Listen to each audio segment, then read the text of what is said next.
सारी पीडीएफ जो है आपके टेलीग्राम पर डाल दूंगा, ठीक है। हालांकि मैं क्लास स्टार्ट, ये क्लास यूजीसी नेट का है और हम लोग देख रहे हैं दिसंबर 2024 के लिए। हालांकि इसी के बीच में आप लोगों की अगर हम बात करते हैं तो 21 अगस्त से लेकर और 4 सितंबर के बीच में यूजीसी नेट का पेपर स्टार्ट हो रहा है। ऑनलाइन क्लास बेसिकली पेपर होगा आप लोगों का इस बार, और इन्हीं के बीच में एक सोशल वर्क का भी डेट आएगी। हालांकि अभी तक डेट निर्धारित नहीं की गई है, लेकिन जो नेक्स्ट वीक आ रहा है आपका, उस वीक में आपको निर्धारित कर दिया जाएगा, आप सभी को बता दिया जाएगा कि पॉसिबिलिटी बन जाएगी कि आप सबका पेपर कब और कहाँ है, ठीक है। ये चीज़ें जो है निर्धारित हो जाएगी, एक ऐसी पॉसिबिलिटी बता रहा हूँ मैं आपको। फिलहाल देखते हैं हम लोग यूनिट नंबर फर्स्ट के अंतर्गत जो विविध परिवेश है, हमने परिवार को लेकर देख लिया है। और अब बात कर रहे हैं हम लोग बाल कल्याण में। तो बाल कल्याण कार्यक्रम के अंतर्गत हम लोगों ने आईसीडीएस के तहत जो है कुछ योजनाओं के बारे में हम लोग चर्चा किया था कल की क्लास में। उन्हीं के क्रम में या श्रेणी में देखा जाए तो एक पॉइंट आता है पोषण अभियान। महिला एवं बाल विकास मंत्रालय ने पोषण अभियान के अंतर्गत भारत की पोषण चुनौतियों पर राष्ट्रीय परिषद की एक बैठक हुई थी, और याद होगा आप सबको सॉरी 8 मार्च 2018, 8 मार्च 2018, ठीक है, ये पोषण अभियान शुरू किया गया, ठीक है। पोषण अभियान यहाँ से बेसिकली स्टार्ट हुआ था, ठीक है। एक मिनट होल्ड रखना थोड़ा सा। मार्च 2018 को, ये बात आपको ध्यान रखना होगा। इसमें बेसिकली अभियान का जो लक्ष्य रखा गया, बौनापन, कुपोषण, एनीमिया, बहुत इंपॉर्टेंट शब्द है ये बेसिकली, एनीमिया का। एनीमिया मतलब छोटे बच्चों, महिलाओं और किशोरों में होता है, यहाँ बताया गया है। और इसको कम करने को लेकर बात की गई है। जन्म के समय कम वजन वाले बच्चों की संख्या में क्रमशः बेसिकली बढ़ोतरी हो रही थी, तो उनमें बेसिकली कमी लाई गई, ठीक है।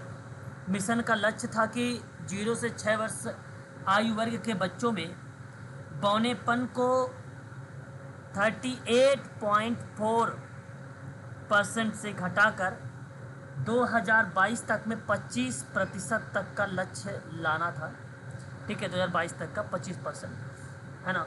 और इसी क्रियाओं को बेसिकली एक प्रकार से हस्तांतरण किया गया है, आगे बढ़ाया गया है, ठीक है।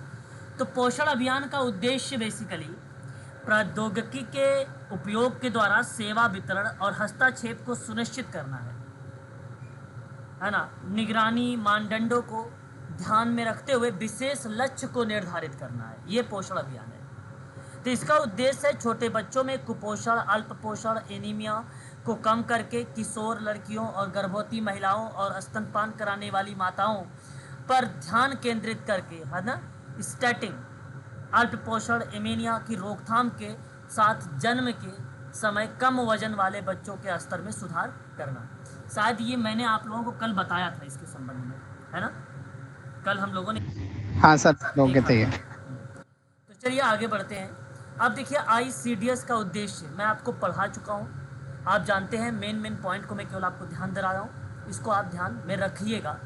जैसे 0 से 6 वर्ष आयु वर्ग के बच्चों के पोषण और स्वास्थ्य की स्थिति में सुधार करना, यह आपका एक पॉइंट रहेगा। दूसरा पॉइंट आपके लिए रहेगा कि बच्चों के उचित मनोवैज्ञानिक, शारीरिक, सामाजिक विकास की नींव रखना। मृत्यु दर, रुग्णता, कुपोषण, स्कूल छोड़ने की घटनाओं को कम करना और बाल विकास को बढ़ावा देने हेतु विभिन्न विभागों के बीच नीति और क्रियान्वयन को प्रभावी समन्वय स्थापित करना। ये बेसिकली कुछ ऐसे पॉइंट हैं, शुरुआत के 5-6, जो काफ़ी इम्पॉर्टेंट है, परीक्षा में ये बार बार रिपीट भी हुए हैं, ठीक है। इसे आप लोगों को ध्यान में रखना होगा। आगे बढ़ेंगे तो कुछ योजनाएं, आईसीटी का फुल फॉर्म क्या था? Integrated child development scheme service. इसमें बेसिकली मैंने आपको कल बताया भी था, पूरक पोषण, टीकाकरण, स्वास्थ्य जांच, रेफरल सेवाएं और विकास एवं निगरानी, ये कुछ ऐसे शब्द हैं जो इम्पोर्टेंट रहेंगे परीक्षा के लिए, उद्देश्यों से ये प्रश्न बन जाते हैं, है ना। इसको आप लोगों को ध्यान में रखना है ICDS के अंतर्गत। अब देखिए ICDS के तहत एक बात और यहाँ पर कही जा रही है, उसे भी आप थोड़ा सा फोकस करने का प्रयास करेंगे सभी लोग, और वो है अन्य योजनाओं के परिप्रेक्ष्य में, या आप कह लीजिए अन्य सरकारी योजनाओं के संबंध में। अब ये प्रश्न आप लोगों से परीक्षा में आते हैं राष्ट्रीय स्वास्थ्य मिशन को लेकर, है ना, राष्ट्रीय स्वास्थ्य मिशन को लेकर। रिपोर्ट के अकॉर्डिंग अगर मैं आपसे बात करता हूँ तो ये नेशनल हेल्थ मिशन है। इसके विभिन्न मानकों पर 14 राज्यों की, है ना, खराब प्रदर्शन के कारण उनकी प्रोत्साहन राशि में कटौती भी की गई है, राष्ट्रीय स्वास्थ्य मिशन को ध्यान में रखते हुए। और ये बात मैं आपको बता दूं, केंद्रीय स्वास्थ्य एवं परिवार कल्याण मंत्रालय ने राज्य की health system strengthening condition report of status के आधार पर सन 2018 और 19 में जारी किया था रिपोर्ट। उसमें देखा कि 2018-19 तक में 14 राज्यों में खराब स्थिति थी और उनके खराब प्रदर्शन के कारण उनकी प्रोत्साहन राशि को बेसिकली डिडक्ट किया गया था या उसमें कटौती की गई थी। तो यहाँ अगर मैं बात कर रहा हूँ आपसे कि राष्ट्रीय स्वास्थ्य मिशन को वर्ष 2013 में शुरू किया गया, ये पॉइंट है जो तथ्य हैं परीक्षा के लिए इम्पोर्टेंट है, जिसके उप मिशन के रूप में राष्ट्रीय ग्रामीण स्वास्थ्य मिशन और राष्ट्रीय शहरी स्वास्थ्य मिशन को सम्मिलित किया गया। राष्ट्रीय स्वास्थ्य मिशन में राष्ट्रीय ग्रामीण स्वास्थ्य मिशन की लेकर बात हुई है और राष्ट्रीय शहरी स्वास्थ्य मिशन को लेकर भी बात की गई है। दोनों चीज़ें बेसिकली इसमें इन्वॉल्व है। मैं आपको ये बताने का प्रयास कर रहा हूँ कि स्वास्थ्य और परिवार कल्याण मंत्रालय द्वारा राष्ट्रीय स्वास्थ्य मिशन के कुछ शर्तों को जोड़ा गया है। राष्ट्रीय स्वास्थ्य मिशन के तहत 80%, अगर हम बात कर रहे हैं 80% का मतलब 80% वित्त का आवंटन सामान्य प्रक्रिया से किया जाएगा, जबकि 20% की बात अगर हम करते हैं, जैसे 20% की, वित्त का आवंटन राज्य निष्पादन पर निर्भर करेगा। ठीक है, तो यानी केंद्र वाली प्रक्रिया आप 80% दर्शा सकते हैं, राज्य वाली 20% आप दर्शा सकते हैं। इसके तहत वहां कहा गया है कि स्वास्थ्य और परिवार कल्याण मंत्रालय के द्वारा यह क्रियान्वित किया जा रहा है। कार्यक्रम के मुख्य घटक में प्रजनन, मातृ, नवजात, बाल एवं किशोर स्वास्थ्य और किशोर स्वास्थ्य, ये हटा दीजिए, ये इसी का पार्ट है बेसिकली, है ना, और संचारी एवं गैर संचारी रोगों के लिए ग्रामीण और शहरी क्षेत्रों में स्वास्थ्य प्रणाली को मजबूत करना शामिल किया गया है। होता है ना कभी कभी कि भाई किसके अंतर्गत ये चीज़ें बातचीत होगी या कौन किन परिप्रेक्ष्य पर ये बात करेगा। राष्ट्रीय स्वास्थ्य मिशन तो प्रजनन हो गया, मातृ हो गया, नवजात हो गया, बाल हो गया, किशोर स्वास्थ्य हो गया, है ना, इस पर बात होगा। साथ ही साथ संचारी रोग और गैर संचारी रोग भी बात होगी, बट कहाँ पर, ग्रामीण और शहरी क्षेत्रों में होगा। और इनकी एरियाओं को बेसिकली डेवलप किया जाएगा और मजबूत किया जाएगा, ये बात कही गई है ना। वर्ष 2018 में ना राष्ट्रीय स्वास्थ्य मिशन को मार्च 2020 तक जारी रखने का निर्णय भी लिया गया था, है ना। और राष्ट्रीय स्वास्थ्य मिशन के अंतर्गत बेसिकली 4 कंपोनेंट आते हैं। एक तो आपका ग्रामीण स्वास्थ्य मिशन रहेगा, ये कंपोनेंट है। शहरी स्वास्थ्य मिशन कंपोनेंट है, और देखभाल एक कार्यक्रम है, वो भी एक कंपोनेंट है। और चौथा जो आता है वो चिकित्सा और स्वास्थ्य आता है। तो ये भी ध्यान देने वाली बात है, ये कंपोनेंट के रूप में आते हैं, है ना। सर जी बताएं। सर ये संचारी व गैर संचारी रोग कौन कौन से होते हैं? देखिए बिल्कुल मैं बताता हूँ। देखिए एक संचारी रोग होता है और एक गैर संचारी। संचारी को हम लोग बोलते हैं संक्रमण, और गैर संचारी को हम लोग बोलते हैं गैर संक्रमण बोल सकते हैं, या असंक्रमण भी आप लोग बोल सकते हैं। ठीक है सर, ठीक। फिलहाल जैसे मैं आपको बताऊं, संक्रमण रोग वो होता है जैसे हानिकारक एजेंट या रोग जनक के कारण होने वाली जो बीमारियां होती है उसे हम संक्रमण रोग कहते हैं, या उसे आप लोग कह सकते हो संचारी रोग, है ना। और एक होता है गैर संचारी रोग, है ना, गैर संचारी रोग, या आप इसे गैर संक्रमण रोग कह सकते हो, या असंक्रमण रोग का भी नाम आप यहाँ पे दर्शा सकते हो। इसके परिप्रेक्ष्य में ये शामिल होती है। सर ये कम्युनिकेबल डिसीज और नॉन कम्युनिकेबल डिसीज उसी से रिलेटेड है, संचारी और गैर संचारी रोगों की बात है ना, संचारी रोगों की बात है। और राष्ट्रीय स्वास्थ्य मिशन की बात होगी तो इसका मतलब हेल्थ पर बात होगा मैम। वायरस, बैक्टीरिया, कवक, परजीवी जैसे बीमारियां जो होती हैं उस पर बात करेगा ये, हाँ सर, हाँ। है ना। ये रोग लिखा हुआ है इसलिए इस पर बात होगी। संचार एक कम्युनिकेशन शब्द से होता है, यहाँ पर कम्युनिकेशन रोल नहीं निभाता है ना, ये बात ध्यान रखिए। चलिए आगे बढ़ना चाहूँगा मैं। उसके देखिए मध्याह्न भोजन योजना, आशा करता हूँ कि इसके बारे में भी आप लोगों ने सुना होगा। मध्याह्न भोजन योजना एक केंद्र प्रायोजित योजना है जो बेसिकली सन 1995 में शुरू की गई थी, 1995 में स्टार्ट हुआ था, है ना।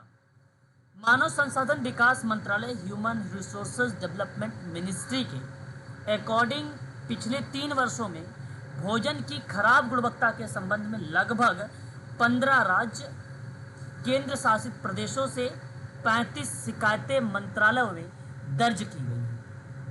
अब पेपर में ये सवाल तो नहीं आता, लेकिन हाँ आप सुने रहेंगे तो हो सकता है कॉन्सेप्चुअल या विचार वाले प्रश्न आए तो आप वहाँ पे लगा सकते हैं। तो कहने का आशय ये रहा कि मानव संसाधन विकास मंत्रालय के अनुसार पिछले 3 वर्षों और वर्तमान वर्ष में देश में कुल लगभग 930 बच्चे बीमार हुए, लेकिन उनमें से किसी की मृत्यु नहीं हुई।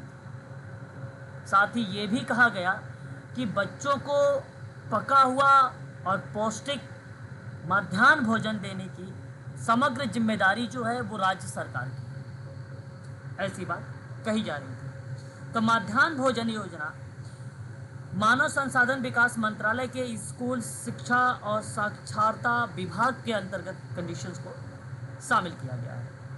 तो एक केंद्रीय प्रवर्तित योजना के रूप में पूरे देश में 15 अगस्त सन 1995 को मिड डे मील के रूप में ये रिप्रेजेंट हुआ, है ना। और इस कार्यक्रम के तहत विद्यालय में नामांकित 1st से लेकर 8th यानी 1 से 8 तक की कक्षाओं में अध्ययन करने वाले 6 से 14 वर्ष की आयु के हर बच्चे को पका हुआ भोजन प्रदान किया जाता है। और ये बात सही भी है। इस योजना के तहत ये भी बात ध्यान देने वाली है, 200 दिनों, है ना, न्यूनतम 200 दिनों तक में प्राथमिक स्तर के लिए प्रतिदिन न्यूनतम 300 कैलोरी ऊर्जा, है ना, और 8 से 12 ग्राम प्रोटीन, है ना। ये प्राथमिक स्तर पर मैं आपको बता रहा हूँ, प्राथमिक स्तर पर बता रहा हूँ कि 300 कैलोरी ऊर्जा प्रतिदिन और 8 से 12 ग्राम प्रोटीन।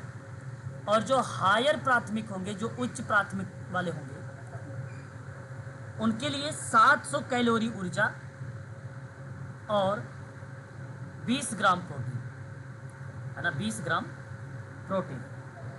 ये मिड डे मील कार्यक्रम का एक बहुउद्देशीय कार्यक्रम है बेसिकली, इस चीज़ को आप ध्यान रखिएगा। और इसका मोटो क्या था मैं आपको बता देना चाहता हूँ साधारण शब्दों में। देखिए, प्राथमिक शिक्षा का सार्वजनिकरण करना या उसका बढ़ावा देना। दूसरा तो ये था कि विद्यालयों में ना छात्रों के नामांकन में वृद्धि कर देना, ये था मध्याह्न भोजन योजना का पार्ट। स्कूल जो ड्रॉप आउट है उसको रोकना मध्याह्न भोजन योजना का पार्ट था। बच्चों की पोषण संबंधी स्थिति में वृद्धि करना और सीखने के स्तर को लेकर बढ़ावा देने पर बात करता था ये मध्याह्न भोजन योजना। यह शिक्षा मंत्रालय के स्कूली शिक्षा और साक्षरता विभाग के अंतर्गत जो है इसे शामिल किया गया था। ठीक, ये थोड़ी सर शुरुआती में इसका मंत्रालय का नाम क्या बताया था सर? ये शुरुआत में मानव संसाधन विकास मंत्रालय के अच्छा ठीक है, थैंक यू अनुसार सर। हाँ ये चीज़ें लाई गई थी, है ना। इसका नाम परिवर्तित है, उम्मीद है आप सबको मालूम है। हम लोग डिपार्टमेंट ऑफ स्कूल एजुकेशन या लिटरेसी नाम से जानते हैं, या तो आप सीधा डिपार्टमेंट जो है डिपार्टमेंट ऑफ एजुकेशन के नाम से भी इस चीज़ को प्रस्तुत करते हैं। रणनीति का उद्देश्य सबसे कमज़ोर और महत्वपूर्ण आयु समूहों पर ध्यान केंद्रित करते हुए 2030 तक सभी प्रकार के कुपोषण को कम करना, ये एक प्रकार का आप कह सकते हो मोटो है। वहीं अगर हम बात करते हैं इसका उद्देश्य पोषण और स्वास्थ्य संबंधी सतत विकास लक्ष्यों के हिस्सों के रूप में पहचाने गए लक्ष्यों को प्राप्त करने में सहायता करना, और नीति आयोग को भी जारी मतलब किया गया है, इसे नीति आयोग ने भी जारी किया है। अब देखिए यहाँ पे थोड़ा सा इम्पॉर्टेंट पॉइंट आया है नीति आयोग, तो हम लोगों को यहीं पर ही इसे कवर कर लेना चाहिए, है ना। मैं आप लोगों की इसकी पीडीएफ भेज दिया हूँ ना, बता दीजिए एक बार। चली गई है आप लोगों के पास इसकी पीडीएफ? यदि सर पता नहीं सर, देखा नहीं सर। देखे नहीं, ओके चलो कोई बात नहीं, मुझे शायद मैंने आप लोगों को भेज दिया। यदि नहीं भी गई होगी तो आप लोग मुझे बताएंगे। तो नीति आयोग के संबंध में जो भी पीडीएफ है आपको मैं वो सारी पीडीएफ आपको भेज दूंगा। हालांकि ये ओके सर। बनाया गया है। नीति हम लिखते किस तरीके से, NITI के रूप में लिखते हैं। एक बार यूजीसी नेट सोशल वर्क में बता दूं मैं कि इसी का फुल फॉर्म पूछ लिया। सोशल वर्क में आप लोग सोशल वर्क का पेपर तो लास्ट 4-5 वर्ष का तो देख ही रहे होंगे, उन्हीं के इर्द गिर्द ही मैं आपको बता रहा हूँ। उसका फुल फॉर्म पूछा गया, national institution for transforming India, ये उसका पूरा नाम है नीति का, है ना। और NITI Aayog national institute for transforming India के नाम से ये जाना जाता है, इसका पूर्ण नाम है। 1 जनवरी 2015 को ये बेसिकली गठित हुआ। हिंदी में हम इसे राष्ट्रीय भारत परिवर्तन संस्थान के नाम से जानते हैं, है ना। आपको बता दूं नीति आयोग के साथ योजना आयोग को बदलने के लिए एक मंत्रिमंडल प्रस्ताव भी पारित हुआ है। आशा करता हूँ आपको समझ में बात आ रही होगी, लेकिन आगे मैं अभी आपको बताऊंगा इसके बारे में कि किस तरीके से योजना आयोग को बदलने के लिए एक मंत्रिमंडल प्रस्ताव पारित हुआ है। इसी पीडीएफ में है, इसी के नीचे। आगे अगर हम बात करते हैं तो यहाँ पर देख सकते हो कि स्वाधीनता के बाद हमारे देश में तत्कालीन सोवियत संघ के समाजवादी शासन की संरचना को अपनाया, जिसमें योजनाएं बनाकर काम किया जाता था। पंचवर्षीय योजना तथा 1 वर्षीय योजना काफ़ी लंबे समय तक देश में चलती रही। योजना आयोग ने नियोजन इकाई के रूप में दशकों और योजनाएं बनाने के काम को अंजाम दिया, लेकिन केंद्र में सत्ता परिवर्तन होने के बाद 1 जनवरी 2015 को योजना आयोग के स्थान पर केंद्रीय मंत्रिमंडल के संकल्प ने नीति आयोग का गठन किया, और इसी में सहकारी संघवाद की भावना को केंद्र में रखते हुए अधिकतम शासन और न्यूनतम सरकार के दृष्टिकोण की परिकल्पना की गई, यानी हाइपोथेसिस बनाया गया या कल्पना किया गया या उसी का स्थान पर लाया गया। तो योजना आयोग, हालांकि नीति आयोग और योजना आयोग के बीच मुख्य अंतर बेसिकली योजना के दृष्टिकोणों में ही है। यानी देखिए, पहले राज्यों की अधिक भागीदारी को आमंत्रित कर देता, जबकि बाद में यह आकार सभी के लिए एक योजना के साथ शीर्ष तल पर उपागम के रूप में आ गया, जिसको हम लोग नीति आयोग के नाम से लेते हैं, या आप इसे कह लीजिए विचार मंच, या विचार मंच के रूप में कार्य करने लगा। तो जब विचार मंच के रूप में ये नीति आयोग काम करती थी, तो उसे दिशात्मक और नीतिगत निवेश दोनों चीज़ें जो है बेसिकली एक प्रकार से प्रदान करती थी, इन परिप्रेक्ष्य में आता था। हालांकि आगे देखते हैं और भी चीज़ें। अप्रासंगिक हो गया था योजना आयोग। 65 वर्ष पुराना योजना आयोग कमांड अर्थव्यवस्था संरचना में तो प्रासंगिक था, लेकिन बीते कुछ वर्षों में यह प्रभावी नहीं रह गया। भारत विविधता वाला यह देश है, विविधताओं का देश है। इसमें राज्य आर्थिक विकास के विभिन्न चरणों में है, जिनकी अपनी भिन्न भिन्न ताकतें और कमजोरियां भी हैं। आर्थिक नियोजन के लिए सभी पर एक प्रारूप लागू हो, यह धारणा गलत है। यह आज की वैश्विक अर्थव्यवस्था में भारत को प्रतिस्पर्धों के तौर पर स्थापित नहीं कर सकता है ना। ये थोड़ा सा योजना आयोग के परिप्रेक्ष्य में है, लेकिन उतना खास इम्पोर्टेंट नहीं है, लेकिन अभी अंतर मैं आपको आगे बताऊंगा। अब नीति आयोग की कुछ प्रासंगिक जो है या प्रशासनिक संरचनाएं हैं। अध्यक्ष कौन होता है आयोग का? प्रधानमंत्री होते हैं। प्रधानमंत्री। और उपाध्यक्ष कौन होते हैं? प्रधानमंत्री के द्वारा नियुक्त किए जाते हैं नीति आयोग के उपाध्यक्ष। और संचालन परिषद सभी राज्यों के मुख्यमंत्री और केंद्र शासित प्रदेशों के उपराज्यपाल होते हैं। ठीक है, ये बात आप जरूर ध्यान में रखेंगे संचालन परिषद में, नीति आयोग में। वहीं संचालन परिषद, अच्छा ये तो वही रिपीट हो गया दोबारा। केंद्रीय एक परिषद है, विशिष्ट क्षेत्रीय मुद्दों को संबोधित करने के लिए प्रधानमंत्री या उसके द्वारा नामित व्यक्ति मुख्यमंत्रियों और राज्यपालों की बैठक की अध्यक्षता करता है। वो बेसिकली क्षेत्रीय परिषद होता है। तदर्थ सदस्यता एक होती है जो बेसिकली अग्रणी अनुसंधान संस्थानों को बारी बारी से 2 पदेन सदस्य होते हैं, उसे हम लोग तदर्थ सदस्य के नाम से जानते हैं। तदर्थ का मतलब जानते हैं आप? बताइए, तदर्थ का आशय क्या है? नहीं सर, आप बता दीजिए। तदर्थ शाब्दिक अर्थों में अगर मैं बात करता हूँ तो तत्काल जैसी कंडीशन आपने सुना होगा, तत्काल के लिए, आपातकाल स्थिति के लिए, है ना। इस स्थिति के लिए जैसे अगर मैंने आपसे कहा कि भाई कोई किसी चीज़ को लेकर परिवर्तन हो रहा हो और उस परिवर्तन में इमरजेंसी है तो अध्यादेश वगैरह आप जारी होता है, उस दौरान आपने देखा होगा। तो तदर्थ कुछ ऐसा ही शब्द है जो टेम्परेरी के लिए बनाया जाता है किसी को मुख्य, है ना। एक होता है पदेन सदस्यता। प्रधानमंत्री द्वारा नामित केंद्रीय मंत्री परिषद के अधिकतम 4 सदस्य होंगे पदेन सदस्यता में। मुख्य कार्यकारी एक अधिकारी होता है जिसको आप लोग CEO कहते हैं। भारत सरकार का सचिव, जिसे प्रधानमंत्री द्वारा एक निश्चित कार्यकाल के लिए नियुक्त किया जाता है या उनको नियुक्त करते हैं, वह मुख्य कार्यकारी अधिकारी की भूमिका निभाते हैं। एक होता है विशेष आमंत्रित। प्रधानमंत्री के द्वारा नामित जो विभिन्न क्षेत्र होते हैं उन क्षेत्रों के विशेषज्ञ शामिल होते हैं विशेष आमंत्रित में। ठीक है, नीति आयोग के 2 प्रमुख हब हैं, ये भी आपको ध्यान रखना होगा। नीति आयोग के 2 प्रमुख हब हैं और ये सवाल आप लोगों से आ चुका है। आया है कि नहीं आया बताइए? आ चुका है ना। अब यहाँ पर ध्यान से सुनिएगा। टीम इंडिया हब, ठीक है, टीम इंडिया हब राज्य और केंद्र के बीच जो है इंटरफेस का काम करती है ना, इंटरफेस का काम करती है।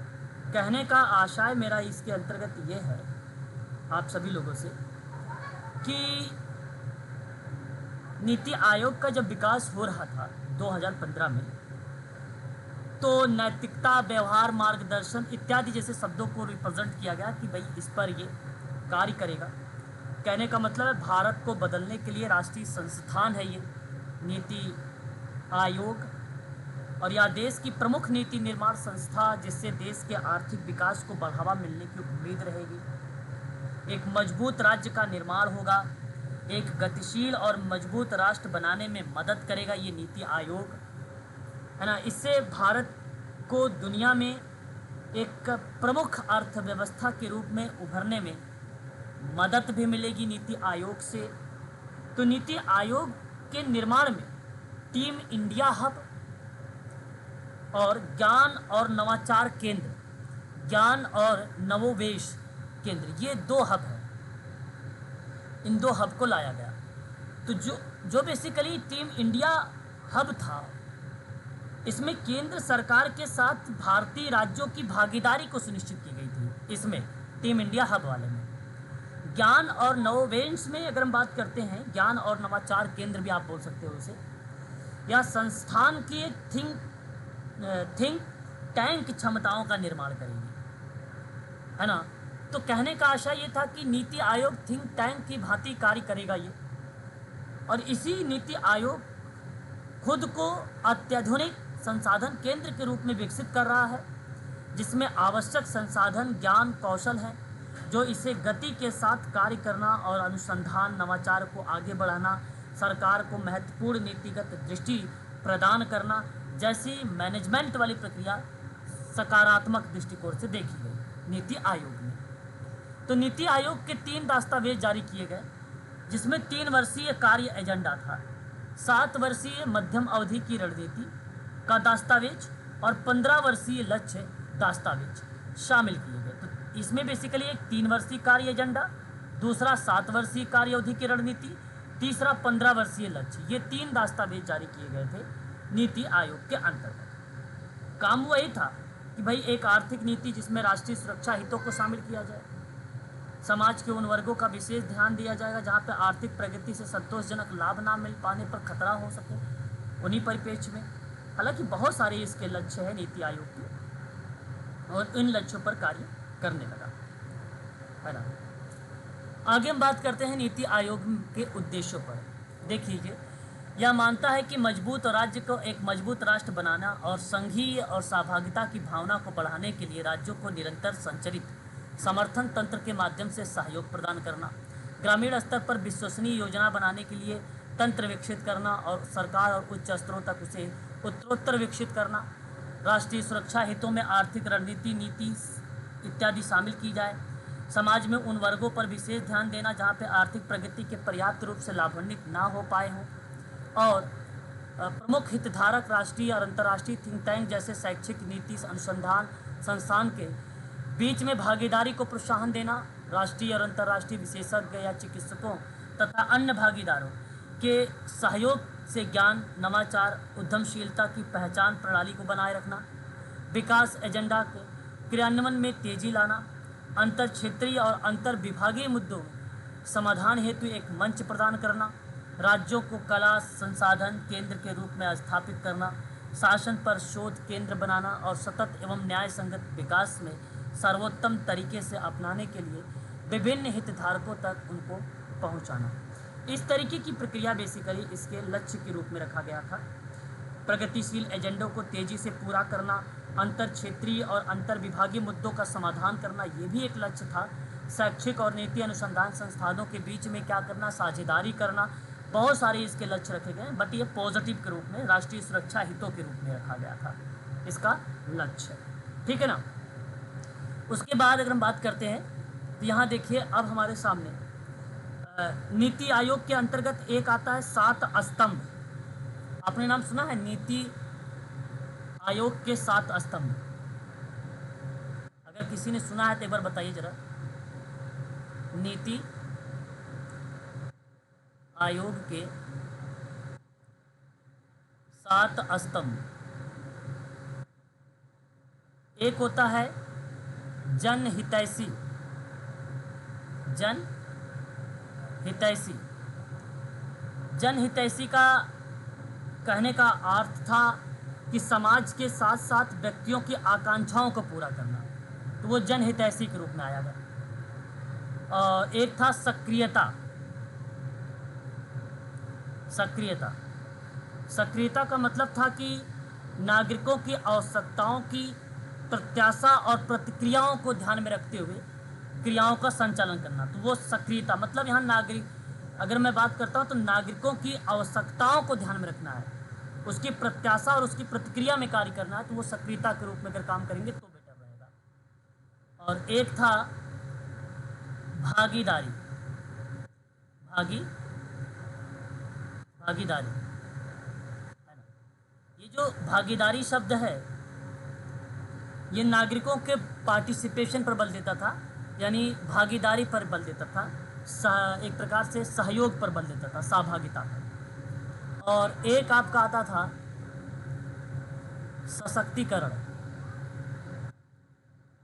सशक्तिकरण, इसका मतलब था कि विशेषकर महिलाओं को सभी पहलुओं में जो है अवसर देना, महिलाओं को सभी पहलुओं में अवसर देना सशक्तिकरण को रिलेट कराता था। और एक आता था सभी का समावेश। इसमें जाति, पंथ और लिंग के बावजूद सभी लोगों का समावेश होना चाहिए, इसलिए सभी लोगों पर बल देता था ये, भेदभाव रहित था ये। और एक था समानता, कहने का आशय था कि सभी को, विशेषकर युवाओं को समान अवसर प्रदान करना, समानता पर बल देना। और एक लास्ट था पारदर्शिता, वेरी वेरी मोस्ट इंपॉर्टेंट शब्द है ये, पारदर्शिता, ट्रांसपेरेंट जिसको आप लोग बोलते हैं। और सरकार का दृश्यमान और उत्तरदायी बनाने वाली प्रक्रिया में पारदर्शिता होनी चाहिए, इस तरीके के परिप्रेक्ष्य जो है इसमें शामिल किए जाते हैं। तो ये शब्द हैं, इन शब्दों को आप ज़रूर ध्यान में रखेंगे, थोड़ा सा परीक्षा के लिए इम्पोर्टेंट रहेंगे। और मैंने दस्तावेज के बारे में बताया है, 15 वर्षीय विजन, 7 वर्षीय रणनीति और 3 वर्षीय कार्य एजेंडा। 15 वर्षीय और 7 वर्षीय रणनीति जो है दस्तावेज वर्तमान में नीति आयोग में तैयार है, 3 वर्ष वाला नहीं है अभी, केवल उस पर बात की गई है। 15 और 7 वर्ष वाला काम इस समय चल रहा है। 3 वर्षीय वाली प्रक्रिया में क्या होता है, जिसे 2017, 18, 19, 20 के अवधि के दौरान इस नीति आयोग को तैयार किया गया। और उसमें बेसिकली क्या बात हुई थी, नीतिगत परिवर्तनों के लिए महत्वाकांक्षी प्रस्ताव पारित हुए थे उसमें, है ना, वो शब्द उसमें शामिल हुए थे। तो इस परिप्रेक्ष्य में देखा जाता है। फिलहाल आगे बढ़ेंगे और भी चीज़ों पर हम लोग विचार विमर्श करते हैं नीति आयोग के अंतर्गत, है ना। सॉरी, अब आता है आपका भारत का सरकारी जो है अभिकरण है ये योजना आयोग। स्थापना की तारीख है इसकी 15 मार्च 1950 और जगह यानी स्थान है नई दिल्ली में। भारत का योजना आयोग भारत सरकार की एक संस्था थी, अब है नहीं। इसका प्रमुख कार्य पंचवर्षीय योजनाएं बनाना था। प्रधानमंत्री नरेंद्र मोदी जी ने 2014 में अपने पहले स्वतंत्र दिवस के भाषण में यह कहा कि उनका इरादा योजना कमीशन को भंग करना है। 2014 में इस संस्था का नाम बदलकर बेसिकली नीति आयोग का नाम रख दिया था। अब यहाँ आप देख सकते हैं अंतर, इन अंतरों से आप स्पष्टीकरण कर पाएंगे सही तरीके से।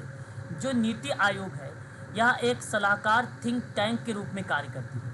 जो योजना आयोग है यह एक संवैधानिक निकाय के रूप में कार्य करती है, जबकि इसे ऐसा दर्जा नहीं मिला था, है ना। तो संवैधानिक निकाय के रूप में कार्य कर सकती थी लेकिन दर्जा नहीं दिया गया था। और यह सदस्यों की व्यापक विशेषज्ञता पर बल देता है नीति आयोग आज वर्तमान में। और योजना आयोग जो था ये सीमित विशेषज्ञता पर निर्भर था। और नीति आयोग जो है बेसिकली यहाँ पर ये शब्द ध्यान रखिएगा, इंपॉर्टेंट शब्द है, सहकारी संघवाद की भावना पर कार्य करता है, क्योंकि यह राज्य की समान भागीदारी को सुनिश्चित करता है। वहीं योजना आयोग इसकी वर्षगांठ योजना बैठकों में राज्यों की भागीदारी बहुत कम रहती है। प्रधानमंत्री के द्वारा नियुक्त होता है यहाँ पे सचिव, जिसको हम लोग बोलते हैं CEO। सचिव के सामान्य प्रक्रिया के माध्यम से नियुक्त किया जाता है जो है योजना आयोग के अंतर्गत बेसिकली सचिव नियुक्ति जो है सचिव को रूप में किया जाता है प्रधानमंत्री के द्वारा इस परिप्रेक्ष्य में जो नीति आयोग। और जो नीति आयोग है ये बॉटम अप अप्रोच पर कार्य करता है, बहुत इंपॉर्टेंट शब्द है ये, आप ध्यान रखेंगे। और टॉप डाउन अप्रोच पे जो काम करता था वो योजना आयोग है, ऑप्शन में आता ही भी है। यह नीतियां लागू करने का अधिकार नहीं है, नीतियां लागू करने का अधिकार नहीं देता है नीति आयोग, लेकिन योजना आयोग में राज्यों के लिए नीतियां बनाता है, स्वीकृति परियोजना के लिए धन आवंटित करता भी था योजना आयोग। नीति आयोग में धन आवंटित करने की शक्तियां नहीं है जो वित्त मंत्री में निहित है। वहीं अगर हम बात करते हैं योजना आयोग तो इससे मंत्रालय और राज्य सरकार को धन आवंटित करने की शक्तियां प्राप्त थी इसमें, ठीक है, ये बात आप ध्यान रखिएगा इसके अंतर्गत। अब आपका यहाँ पे टॉपिक समाप्त होता है। अब नेक्स्ट पॉइंट पर हम लोग बात करेंगे ICPS पर। ICDS आपका फिनिश हो गया और इसके अंतर्गत मैंने कई योजना और कई मेन तथ्यों पर बात किया है। याद रखिएगा कि जरूरी ये नहीं केवल इसी यूनिट नंबर 1 से ही टच करेगा, और भी चीज़ों को ये टच कर सकता है पॉइंट। यहाँ तक कोई डाउट वगैरह है तो आप पूछ सकते हैं, वरना मैं आगे बढ़ूंगा ICPS को लेकर। हाँ सर, कोई डाउट नहीं। चलो, ICPS का पूरा नाम इंटीग्रेटेड चाइल्ड प्रोटेक्शन स्कीम है। हिंदी में इसे एकीकृत बाल संरक्षण योजना के नाम से हम लोग जानते हैं। महिला एवं बाल विकास मंत्रालय भारत सरकार के द्वारा वर्ष 2009 में अग्रणी एकीकृत बाल संरक्षण योजना ICPS शुरू की गई थी, जिसे राज्य द्वारा मिशन मोड में लागू किया जा रहा है। इसका उद्देश्य सभी बच्चों को एक सुरक्षात्मक वातावरण प्रदान करना था, ताकि वे जिम्मेदार व्यक्तियों के रूप में विकसित हो सकें ICPS के तहत। साथ ही साथ ये भी देख सकते हैं आप कि एकीकृत बाल संरक्षण योजना महिला एवं बाल विकास मंत्रालय भारत सरकार के द्वारा सभी भारतीय स्तरों पर लागू की गई एक केंद्रीय प्रायोजित योजना रही, और इस कार्यक्रम विशेष रूप से कमजोर बच्चों की रक्षा करना, कठिन परिस्थितियों में रहने वाले बच्चों के लिए एक सुरक्षात्मक वातावरण बनाना इसका उद्देश्य था। ICPS कार्यक्रम भारत नागरिक समाज भागीदारी के माध्यम से क्रियान्वित किया जाता है। वर्तमान में इसका उद्देश्य निम्न तरीके से दिए गए हैं नीचे। राष्ट्रीय, राज्य, जिला स्तर पर आवश्यक सेवाओं का संस्थानीकरण और ICPS के क्रियान्वयन के लिए आवश्यक विभिन्न संरचनाओं के सुदृढ़ीकरण करना मतलब एक प्रकार से सशक्त बनाने पर बल देना, सर्वांगीण विकास पर बल देना, सुदृढ़ीकरण को रिलेट कराता था। तो सभी स्तरों पर और शीर्ष प्रशासकों अर्थात प्रशासकों के नीचे स्थानीय निकाय, पुलिस और राज्य सरकार के सभी विभागों की क्षमता में वृद्धि, जो ICPS के क्रियान्वयन के लिए जिम्मेदार है। ICPS के प्रभावी क्रियान्वयन के लिए बाल तस्करी प्रणाली सहित बाल संरक्षण सेवाओं के लिए एक डेटाबेस का निर्माण करना भी शामिल था ICPS के तहत। मतलब देखभाल करना है ज़रूरतमंदों को, वहाँ पर बेसिकली ज़रूरतमंद बच्चों के लिए अगर मैं बात करूँ, समस्याओं पर रोकथाम करनी है, ठीक है, पुनर्वास की सुविधाएं आपको सुनिश्चित करनी है। ये लक्ष्य या उद्देश्य जो हैं ICPS के ही अंतर्गत आते हैं। ये बात आपको ध्यान रखना होगा इसके। सर इसमें एक वर्ड आया है इंटीग्रेटेड, तो सर उसका मतलब क्या होना चाहिए? इंटीग्रेटेड का मतलब होता है सर इंक्लूसिव, मतलब एक प्रकार से सामान्य के साथ विशेष, है ना, सभी को लेके चलना है। मतलब ऐसे नहीं कि अगर आप सक्षम हैं, ठीक है, तो आपको छोड़ दिया जाए। सामान्य वाले व्यक्तियों को भी लेके चलना है, और जो विशेष व्यक्ति वो हो सकता है सोशल वर्कर के लिए जो समस्या से ग्रसित होगा, है ना, जो प्रॉब्लम में होगा, और उन्हीं को बोला गया है इंटीग्रेटेड। उन्हीं का आशय जो होता है इंटीग्रेटेड होता है। सर जहाँ तक मुझे लगता है इंटीग्रेटेड का मतलब, हेलो सर। हाँ बताएं। हाँ सर, मुझे ऐसा लग रहा है कि जैसे अभी इसमें सर बहुत सारी संस्थानों के नाम आए, जैसे पुलिस भी है इसमें, राज्य सरकार भी है, गवर्नमेंट भी है, और जन भागीदारी भी है इसमें। तो इंटीग्रेटेड मतलब जो सभी स्तर पे पहलू हैं, मतलब सभी के साथ मिलजुल करके काम किया जाएगा इसमें। देखिए वही आशय है। सभी का मतलब हो गया कि सामान्य प्लस विशेष, हमें सभी का आशय वही था। आपने एक शब्द में बता दिया, मैंने दोनों बातों को बताते हुए बोला कि सामान्य लोगों को भी शामिल किया जाए और लोगों को भी शामिल किया गया, तो उसे एकीकृत कहा जाता है ना। तो सभी को साथ या मिलकर कार्य करना ही कह सकते हो एकीकृत, है ना, integrate. Okay sir, okay, thank you. बाल संरक्षण के क्षेत्र में समग्र अनुसंधान और प्रलेखन करना, परिवार एवं समुदाय के स्तर पर बाल संरक्षण को मजबूत करना और बच्चों को सुरक्षा के लिए निवारक उपायों को बनाना और बढ़ावा देना, सभी समृद्ध प्रणालियों के साथ उचित समन्वय और नेटवर्किंग के साथ साथ उचित एवं समय पर अंतर क्षेत्रीय प्रतिक्रिया को सुनिश्चित करना, जनता में जागरूकता का स्तर बढ़ाना, बाल अधिकारों और सुरक्षा विविधता या भेद्यता भी कहा जाता है, विभिन्न स्तरों पर बाल संरक्षण सेवाओं की उपलब्धता मुद्दों पर जनता को शिक्षित करना, ये एक प्रकार से उद्देश्य था। किसी भी शैक्षणिक दृष्टिकोण को संदर्भित करने को लेकर अगर हम बात करते हैं, दो या अधिक विषयों या अनुभवों को एकीकृत करके उन्हें समाज की मुख्य धारा से जोड़ना, इस कंडीशन को शामिल करता था ICPS।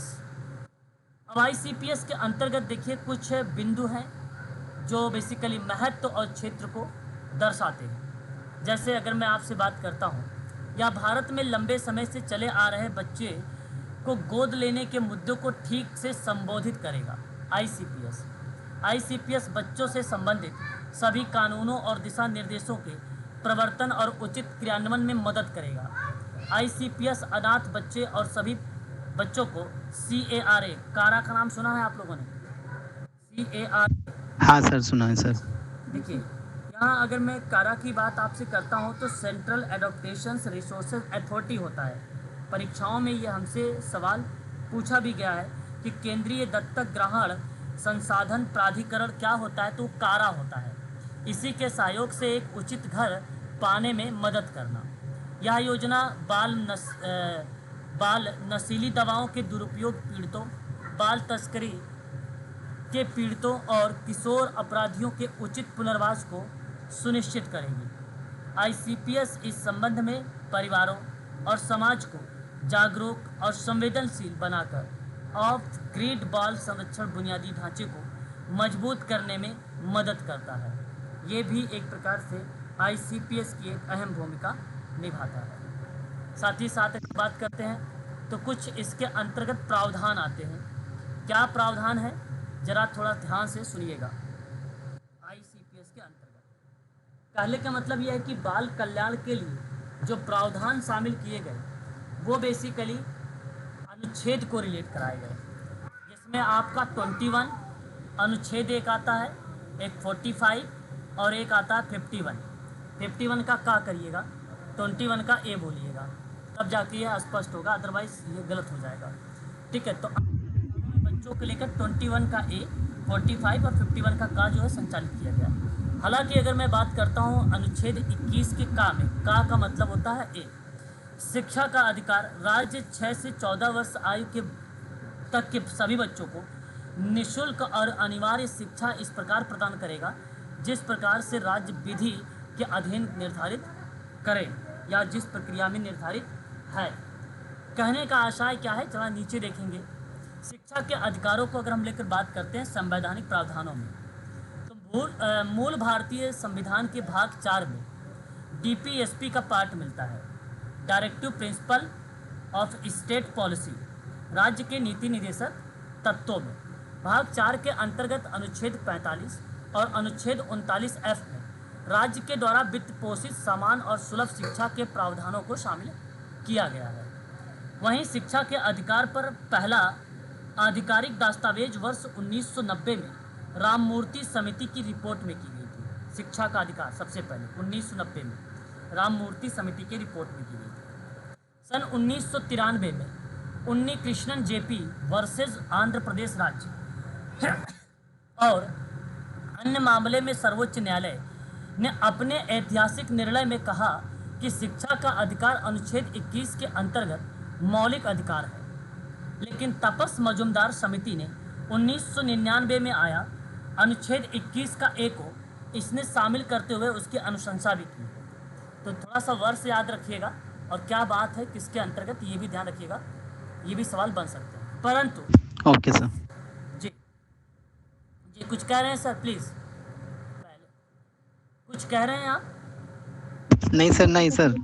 सर कंटिन्यू रखिए सर, ठीक है। ओके। फिर देखिए आगे अगर हम बात करते हैं तो वर्ष 2002 में 86वां एक संविधान संशोधन हुआ। बेसिकली संवैधानिक संशोधन से शिक्षा के अधिकार को संविधान के भाग 3 में एक मौलिक अधिकार के तहत इसे शामिल कर दिया गया। और मेरा कहने का आशय ये था कि इसे अनुच्छेद 21A के अंतर्गत शामिल किया गया, जिसमें 6 से 14 वर्ष के बच्चों के लिए ना शिक्षा के अधिकार का एक मौलिक अधिकार बना दिया गया। तो ये आपके लिए इम्पोर्टेंट पॉइंट यहाँ पर बन गई। ठीक है, मेन पॉइंट यहाँ पर आया है। अब इस अनुवर्ती कानून शिक्षा के अधिकार अधिनियम, जैसे एक शिक्षा का RTE right to education act है जो 2009 में आया था, ये भी आप ध्यान रखेंगे, बच्चों को लेकर था। वहाँ पर भी बेसिकली निःशुल्क शिक्षा की ही देने की बात हुई थी। RTE अधिनियम उद्देश्य देखिए यहाँ पर 6 से 14 वर्ष की आयु के सभी बच्चों को प्राथमिक शिक्षा प्रदान करना है। धारा 12(1) के C के अंतर्गत ये आपको इसमें मिलेगा। शिक्षा का अधिकार अधिनियम 2009 में धारा 1 के सी में कहा गया कि गैर अल्पसंख्यक निजी गैर सहायता प्राप्त स्कूल आर्थिक रूप से कमजोर और वंचित पृष्ठभूमि से बच्चों के लिए प्रवेश स्तर ग्रेड में कम से कम 25% सीटें जो है आरक्षित होंगी, या विद्यालय ना जाने वाले बच्चों के लिए एक उपयुक्त आयु से संबंधित क्लास में भर्ती करने का प्रावधान भी करता था, ये करता है, ये भी आपको ध्यान रखना होगा। या केंद्र और राज्य सरकार के बीच में वित्तीय और अन्य जिम्मेदारियों को साझा करने के लिए या उसके बारे में जो भी जानकारी देता है वह बेसिकली आरटीई को रिलेट कराता है। कहने का आशय है कि राज्य और केंद्र सरकार के बीच में वित्तीय और अन्य जिम्मेदारियों को साझा करने के बारे में जानकारी देता है। आरटीई भारतीय संविधान में शिक्षा समवर्ती सूची का विषय है, बहुत इंपॉर्टेंट पॉइंट है, याद रखिएगा। और केंद्र और राज्य दोनों इस विषय पर कानून बना सकते हैं। और छात्र शिक्षक अनुपात भवन एवं बुनियादी ढांचा जैसे 35 छात्रों पर एक शिक्षक होगा सामान्य लेवल पर। स्पेशल एजुकेशंस में आपको 7 to 8 बच्चों पर एक जो है टीचर होगा। इस तरीके की चीज़ें दर्शाई गई है माइक्रो टीचिंग पर। कहा गया कि छात्र शिक्षक अनुपात भवन और बुनियादी ढांचा स्कूल कार्य दिवस शिक्षकों के लिए कार्यविधि में संबंधित मानदंडों और मानकों का प्रावधान भी इसमें शामिल है। साथ ही साथ इस अधिनियम में गैर शैक्षणिक कार्यों जैसे स्थानीय जनगणना, स्थानीय प्राधिकरण, राज्य विधानसभा और संसद के चुनाव तथा आपदा राहत के अलावा अन्य कार्यों में शिक्षकों की तैनाती का प्रावधान भी करता है ना। ये चीज़ें इसके अंतर्गत शामिल हो जाती है। आगे बढ़ेंगे, सीधा लेते हैं मेन पॉइंट। यहाँ देखिए EWS के बारे में भी कुछ चीज़ें मेंशन रहेंगी। क्लास 8 के ऊपर आरटीई के तहत जो है मुक्त शिक्षा की बात भी कही गई है, ये भी चीज़ें इसके अंतर्गत मेंशन की गई हैं, ठीक है। अब आता है अनुच्छेद 45, प्रारंभिक शैशवावस्था की देखरेख। 6 वर्ष से कम आयु के बालकों के लिए शिक्षा का प्रावधान राज्य प्रारंभिक शैशवावस्था की देखरेख और सभी बालकों की उस समय तक जब तक कि वे 6 वर्ष की आयु पूर्ण ना कर लें देखरेख तथा शिक्षा प्रदान करने के लिए प्रयास करेगा। यह अनुच्छेद 45, ठीक है। तो ये बेसिकली 6 वर्ष तक की आयु की बात की गई है इसमें। और एक आता है 51 का जो माता पिता संरक्षण हो वह 6 से 14 वर्ष के बच्चों की आयु के लिए यथास्थिति या अपने बच्चे अथवा प्रतिपाल्य को शिक्षा प्राप्त करने का अवसर प्रदान करेगा। ये 51 का। आप लोगों ने मौलिक कर्तव्य सुना होगा, है ना। हाँ सर। भारत के संविधान में मौलिक कर्तव्य कितने दर्शाए गए हैं? मूल कर्तव्य, मौलिक अधिकार की बात नहीं कर रहा मैं, मूल 10 हाँ। तो मूल कर्तव्य मूल रूप से 10 थे, मूल रूप से 10 थे, लेकिन उसके बाद 2002 में जब संशोधन हुआ तो उसमें एक जोड़ दिया गया जो अनुच्छेद 51 का को रिलेट कराया।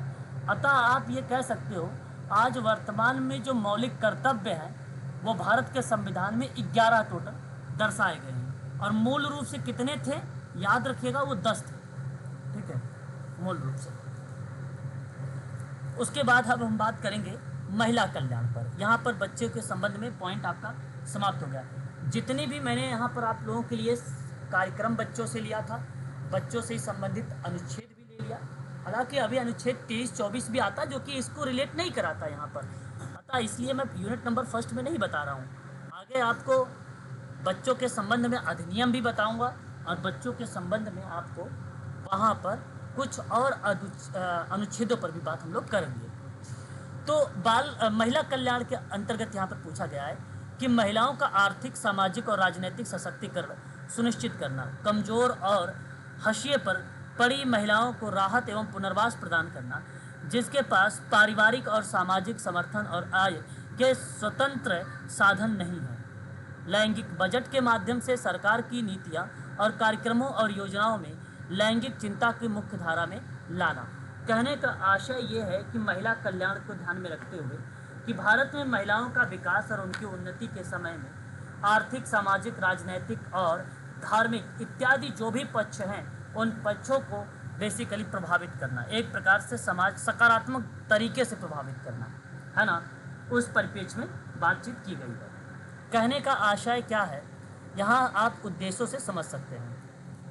महिलाओं को राष्ट्रीय जीवन और विकास का मुख्य धारा से जोड़ना और उन्हें इस प्रकार के अवसर उपलब्ध कराना ताकि वो राष्ट्रीय विकास में अपनी भागीदारी को सुनिश्चित कर सके। भारतीय संविधान में महिलाओं की स्थिति में सुधार लाने का वचनबद्धता का निभाना और महिलाओं को आदर और सम्मान प्रदान करना, जिससे भारतीय समाज में एकता और समानता की वृद्धि हो सके, है ना। साथ ही साथ महिलाओं को राष्ट्रीय और अंतर्राष्ट्रीय स्तर पर पुरुषों के समान स्तर को उपलब्ध कराना भी शामिल किया गया था।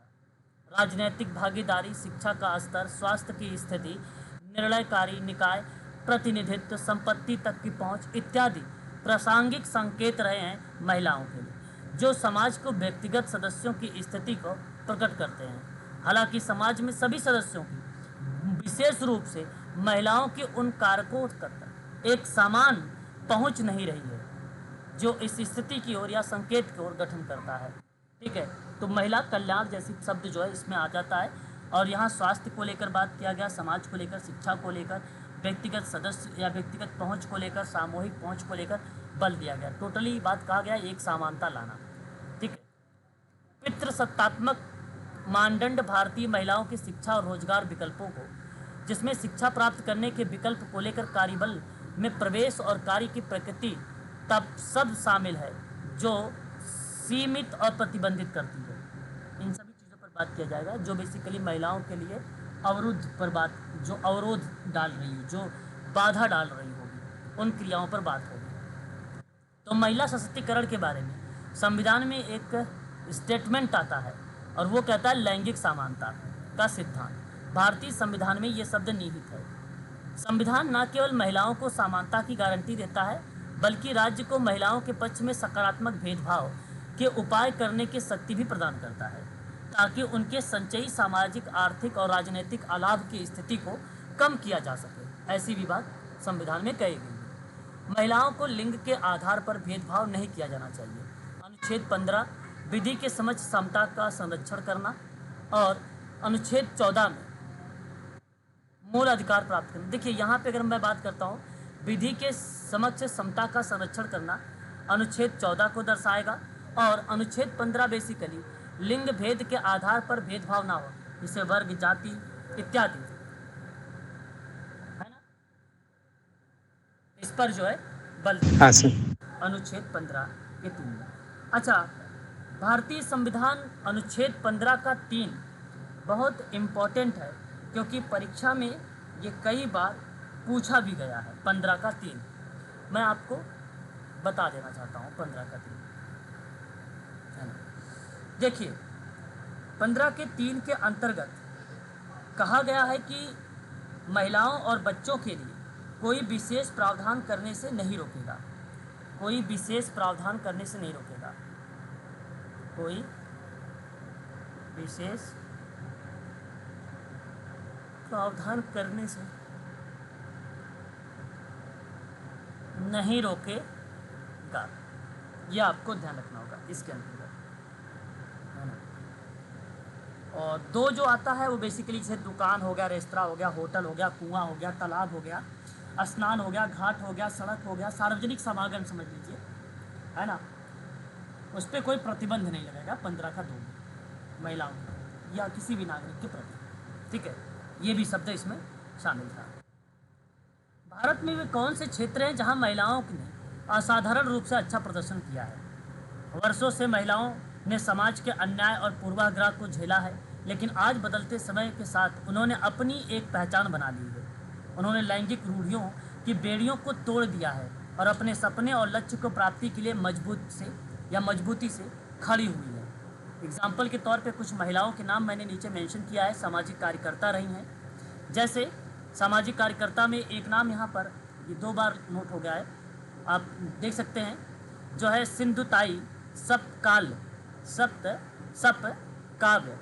ये पद्मश्री से नवाजी गई हैं। सन 2021 में अनाथ बच्चों की परवरिश पर इनकी एक अहम भूमिका मिली है, ये सोशल वर्कर रही है। साथ ही साथ अगर मैं आपसे बात करता हूँ, आप लोगों ने नाम सुना होगा सुनीता कृष्णन का नाम। सुनीता कृष्णन का जन्म बेसिकली 1972 में हुआ है। एक भारतीय सामाजिक कार्यकर्ता रही हैं, आज वर्तमान में भी है, और प्रज्वला की एक मुख्य पदावधि या पदाधिकारी और सह संस्थापक भी है। और एक गैर सरकारी संगठन है जो यौन तस्करी के पीड़ितों को बचाता है, उनका पुनर्वास करता है और उन्हें समाज में फिर से शामिल भी करता है। उन्हें 2016 में भारत के चौथे सर्वोच्च नागरिक पुरस्कार पद्म श्री से नवाजा गया है या उनको सम्मानित किया गया है। कृष्णन का जन्म बेंगलोर के एक पलक्कड़ मलयानी माता पिता राजू कृष्णन और शालिनी कृष्णन के घर में हुआ था। ठीक है, बेंगलोर में आप यहाँ पे ये स्थान का नाम याद रख सकते हैं और माता पिता का नाम भी बेसिकली आप रिप्रेजेंट कर सकते हैं, राजू कृष्णन और जो है नालिनी कृष्णन इनकी माता का नाम है। ठीक है, किसका नाम मैं बता रहा हूँ? सुनीता कृष्णन के बारे में बता रहा हूँ। सुनीता कृष्णन सामाजिक कार्यों में के प्रति कृष्णन का जुनून तब प्रकट हुआ जब 8 साल की उम्र में उन्होंने मानसिक रूप से दिव्यांग बच्चों को नृत्य सिखाना शुरू किया। 12 साल की उम्र तक वह वंचित बच्चों के लिए झुग्गियों में स्कूल चला रही थी। 15 साल की उम्र में दलित समुदाय के लिए एक नव साक्षरता अभियान पर काम भी कर रही थी। कृष्णन का 8 पुरुषों के द्वारा सामूहिक बलात्कार किया गया और उन्हें यह पसंद नहीं था कि एक महिला उनके द्वारा कहे जाने वाले पुरुषों के समाज में हस्तक्षेप कर रही थी, है ना। उन्होंने उसे इतनी बुरी तरह से पीटा कि वह एक कान से आंशिक रूप से बहरी हो गई।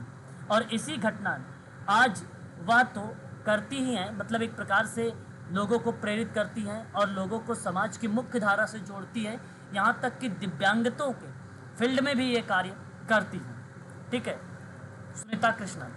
साथ ही साथ पर्यावरणविद में अगर हम बात करते हैं तो तुलसी गौड़ा का नाम आता है। ये बेसिकली वन विश्वकोश के रूप में इनको जाना जाता है। और एक रक्षा तंत्र में बात करते हैं, अवनी चतुर्वेदी का नाम आता है। एकल रूप से लड़ाकू विमान के रूप में इनको जाना जाता है। ठीक है, उड़ान भरने वाली पहली भारतीय महिला अवनी चतुर्वेदी हैं। खेल के क्षेत्र में बात करते हैं, बहुत सारे, मैरी कॉम का नाम आता है। ओलंपिक में आप लोगों ने देखा अभी होगा, सुना भी होगा, बॉक्सिंग में मेडल जीतने वाला देश का पहली महिला है मैरी कॉम।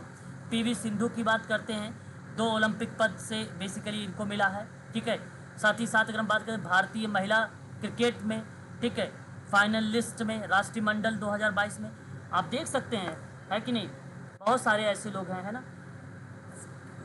स्मृति मंदाना, हरमनप्रीत कौर, ये सब क्रिकेट की जो भारतीय महिला क्रिकेटर हैं, है ना।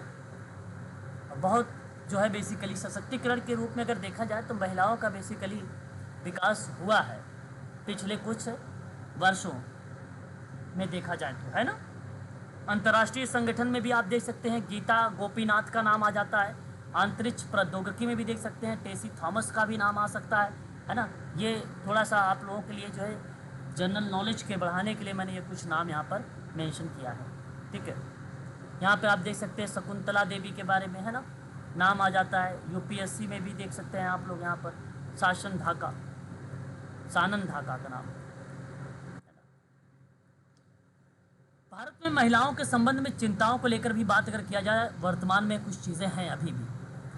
पुरुष महिला साक्षरता दर में अगर हम बात करते हैं तो कुछ अंतर आज भी हमें देखने को मिलता है। पूर्ण रूप से अभी आप ये नहीं कह सकते हैं कि महिलाओं का सशक्तिकरण हो चुका है, लेकिन हाँ कुछ वर्षों पीछे अगर हम बात करते हैं थोड़ा सा मॉडिफिकेशन हुआ है ना, ऐसा हम कह सकते हैं। लेकिन आज भी पुरुष प्रधान कुछ लोग जो है अपने गाँव को या देश या राष्ट्र की बात करते हैं या राज्य की बात करते हैं तो माना जाता है, उसमें महिलाओं को वहाँ पे प्राथमिकता कम मिलती है। तो हमारे समाज में पुरुषों और महिलाओं के दोनों के लिए शिक्षा का अवसर समानता सुनिश्चित करने के लिए सरकार के प्रयासों के बावजूद भी भारत में महिलाओं की साक्षरता दर विशेष रूप से ग्रामीण क्षेत्र में अगर मैं बात करूँ तो अभी भी निम्नतर है ना, बदतर है या निम्नतर है। ग्रामीण भारत में विद्यालय दूर स्थित है। सुदृढ़ स्थानीय कानून व्यवस्था के अभाव के कारण बालिकाओं के लिए स्कूली शिक्षा के लिए लंबी दूरी की यात्रा करनी पड़ती है। और वो अपने आप को असुरक्षित महसूस करती हैं। कन्या भ्रूण हत्या, दहेज, बाल विवाह जैसी परंपराएं, प्रथा है, समस्या का योगदान दिया है। इस तरीके की चीज़ें बेसिकली यहाँ पर देखने को मिलती है। लैंगिक भूमिकाओं के संबंध में रूढ़िग्रस्तता का भी आप देख सकते हैं। भारतीय समाज का एक बड़ा तबका यह माना जाता है कि व्यक्ति जिम्मेदारियां निभाने से बाहर जाकर कार्य करने की भूमिका केवल पुरुषों की है, महिलाओं की नहीं है। तो ये भी कहीं ना कहीं एक प्रकार से संबंध जो है रूढ़िग्रस्तता को दर्शाता है। लैंगिक भूमिका के संबंध में रूढ़िग्रस्तता ने आमतौर पर महिलाओं के प्रति पूर्वाग्रह और भेदभाव को जन्म दिया है ना। इस तरीके की चीज़ें भी आप यहाँ पर देख सकते हैं, है ना। एक शब्द बहुत इंपॉर्टेंट है, हो सकता है लोगों के लिए ये प्रश्न बन जाए, ग्लास सीलिंग। इसका मतलब होता है क्या, ये मतलब को जानिएगा आप सभी लोग। ऑप्शन में ये शब्द लिखा रहेगा। न केवल भारत में बल्कि विश्व भर में महिलाओं को एक सामाजिक बाधा का सामना करना पड़ता है, तो उन्हें प्रबंधन क्षेत्र में शीर्ष नौकरियों तक पदोन्नति होने से रोकना। और जैसे अगर मैं बात करूं कि विश्व भर में महिलाओं के सामाजिक बाधा का सामना करना पड़ रहा है और उन्हें मैनेजमेंट के क्षेत्र में बेसिकली या नौकरियों के तक में पदोन्नति से रोका जाता है महिलाओं को, तो उस शब्द को, इस वाक्य को एक शब्द में आप कह सकते हो ग्लास सेलिंग शब्द। इसको ग्लास सेलिंग शब्द से संबोधित किया जाता है। ये बात आपको यहाँ पर ध्यान रखना होगा। काफ़ी इंपॉर्टेंट शब्द है, अभी तक आया तो नहीं है बट पूछा जा सकता है क्योंकि यहाँ पर ये रिलेट करता है। बताइए, क्लियर है? क्लियर है सर। अब देखिए थोड़ी सी कुछ योजनाओं को लेकर। बेटी बचाओ और बेटी पढ़ाओ योजना, ऐसा कोई भी स्टूडेंट नहीं होगा जिससे नहीं पता होगा, सभी को मालूम होगा कि ये एक 22 जनवरी सन 2015 को ये योजना जो है बेसिकली चलाया गया है, ये कार्यक्रम चलाया गया है या महिला एवं बाल विकास मंत्रालय के द्वारा से स्टार्ट किया गया। स्वास्थ्य एवं परिवार कल्याण मंत्रालय, मानव विकास संसाधन विकास मंत्रालय एक संयुक्त पहल जो है बेसिकली इसके अंतर्गत करती है। ठीक है, ये बात आप जरूर ध्यान में रखेंगे। और ये कार्यक्रम देश के लगभग 405 जिलों में लागू भी है। मुख्य उद्देश्य इसका आप ध्यान में रखेंगे, लिंग आधारित चयन पर रोकथाम, बालिकाओं के अस्तित्व और सुरक्षा को सुनिश्चित करना, बालिकाओं के लिए शिक्षा, उचित व्यवस्था और उनकी भागीदारी को सुनिश्चित करना, बालिकाओं के अधिकार की रक्षा करना, ये बेसिकली इसका उद्देश्य था। ठीक है, आप इस तरीके से चीज़ों को यहाँ पर ध्यान में रख सकते हैं। सुकन्या समृद्धि योजना थी बेसिकली 2015 में लाई गई। ये भी बात आपको ध्यान रखना होगा योजना कब आई है। ठीक है, पेपर में ये भी आता है। तो बालिकाओं के कल्याण को बढ़ावा देने के लिए इस योजना को शुरू किया गया 2015 में, और यह माता पिता को लड़कियों के भविष्य के अध्ययन और विवाह पर होने वाले जो खर्च हैं उसके लिए निवेश करना और धन एकत्रित करने के लिए प्रोत्साहन करता है ये सुकन्या समृद्धि योजना। ये बात आपको ध्यान में रखना होगा। हर साल 24 जनवरी को आप सबको पता होगा कि भारत राष्ट्रीय बालिका दिवस के रूप में मनाता है। राष्ट्रीय बालिका दिवस की शुरुआत पहली बार 2018 में महिला एवं बाल विकास मंत्रालय के द्वारा इसको शुरुआत की गई थी। उद्देश्य ये था कि लड़कियों के प्रति समाज के नज़रिया को बदलना और कन्या भ्रूण हत्या को कम करना, घटते लिंगानुपात पर बारे में लोगों को जागरूक करना। इस प्रक्रिया पर बल दिया गया था, ये जो बालिका के संबंध में बताया जा रहा है। ठीक है, उसके बाद एक आप लोगों ने नाम सुना होगा उज्ज्वला योजना, 2007 का है। उज्ज्वला योजना को तस्करी की रोकथाम और वाणिज्य यौन शोषण के लिए, तस्करी के पीड़ित के बचाव, पुनर्वास और पुनः एकीकरण और प्रत्यावर्तन के लिए एक केंद्रीय प्रायोजित योजना के रूप में क्रियान्वित किया गया है उज्ज्वला योजना को। ये भी काफ़ी इंपॉर्टेंट है, परीक्षा में ये भी सवाल आया है। उज्ज्वला योजना गैस वाला मत समझिएगा, ये तस्करी से संबंधित है, ये महिलाओं से संबंधित है। ये योजना 2007 में चलाया गया था, ये गैस वाला 2016 में चलाया गया था। ठीक है ना, याद रखेंगे। उसके बाद महिला शक्ति केंद्र है, आप देख सकते हैं। सामुदायिक भागीदारी के माध्यम से ग्रामीण महिलाओं को सशक्त बनाने के लिए इस योजना को बेसिकली नवंबर 2017 में मंजूरी दी गई थी। और इसमें महिलाओं के लिए बनाई गई योजना कार्यक्रम के अंतर को क्षेत्रीय परिसर को सुविधाजनक बनाने पर ये बल देता था। यहाँ बेसिकली केंद्र और राज्यों के बीच में ना 60 और 40 का रेशियो था, मतलब मदद करने में। ठीक है, इस तरीके की बात थी। पूर्वोत्तर और विशेष क्षेत्र राज्यों को छोड़कर वित्त पोषण अनुपात में केंद्र जो है 90% और 10% जो है राज्य की भूमिका थी। केंद्र शासित प्रदेशों के लिए 100% केंद्रीय वित्त पोषण प्रदान भी किया जाता था इस योजना के अंतर्गत। प्रधानमंत्री मातृ वंदना योजना मैंने अभी आपको लास्ट वाली क्लास में बता चुका हूँ, है ना, यहाँ पर दोबारा भी ले लिया। स्वाधार योजना है आपके सामने, 2001 और 2002 में ये स्टार्ट की गई थी। स्वाधार योजना महिलाओं के लिए ये भी एक प्रकार की है। बेसिकली इसे यहाँ पुनर्वास करने को लेकर, संस्थागत सहायता को लेकर ये योजना जो है बल देती है इस पर। ठीक है, वन स्टॉप सेंटर योजना एक है, जेंडर आधारित है ये हिंसा। 1 अप्रैल 2015 को ये लागू किया गया था। ये महिलाओं को सेवा के लिए विस्तृत श्रृंखला तक पहुँच और सुविधा प्रदान करता है, वन स्टॉप सेंटर योजना। ठीक है, महिला एवं बाल विकास मंत्रालय के द्वारा यह योजना बेसिकली चलाई गई है, इसको भी आप ध्यान रखेंगे। ठीक है, यहाँ पर अब नीचे आपको कुछ पॉइंट भी मिल जाएंगे। कुछ चीज़ें यहाँ पे देखिए, सर्विसेज हैं, सेवाएं हैं, मेडिकल सहायता है, पुलिस सहायता है, मनोवैज्ञानिक सामाजिक सहायता परामर्श है, कानूनी सहायता परामर्श है, आश्रय है और वीडियो कॉन्फ्रेंसिंग सुविधा है।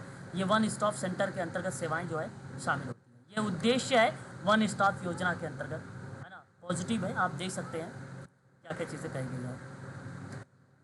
अब यहाँ से हम लोग कल देखेंगे, युवा कल्याण है केवल यहाँ बस, है ना, युवा कल्याण। इसके आगे जो है हम लोग कल देखेंगे। थोड़ा सा यहाँ योजना वगैरह आ गई है और कार्यक्रम वगैरह आ गए हैं, इस वजह से थोड़ी सी क्लास आगे बढ़ रही है। कारण ये है कि यहाँ पर आपको योजनाएं याद हो जाएंगी, है ना। जिनका अगस्त सितंबर में पेपर है उनके लिए काफ़ी मददगार साबित होगा, और जिनका दिसंबर में उनके लिए भी होगा। मैंने यहाँ पे सारी चीज़ें मेंशन की है इस पीडीएफ में। ठीक है, तो आज के लिए क्लास आप सभी लोग यहीं तक रखिए, कल हम लोग इसके आगे बात करेंगे। ठीक है ना। Yes. Thank you. Okay sir, thank you. Thank you sir. Good night sir. Good night sir. Good night सभी लोगों से। Good night.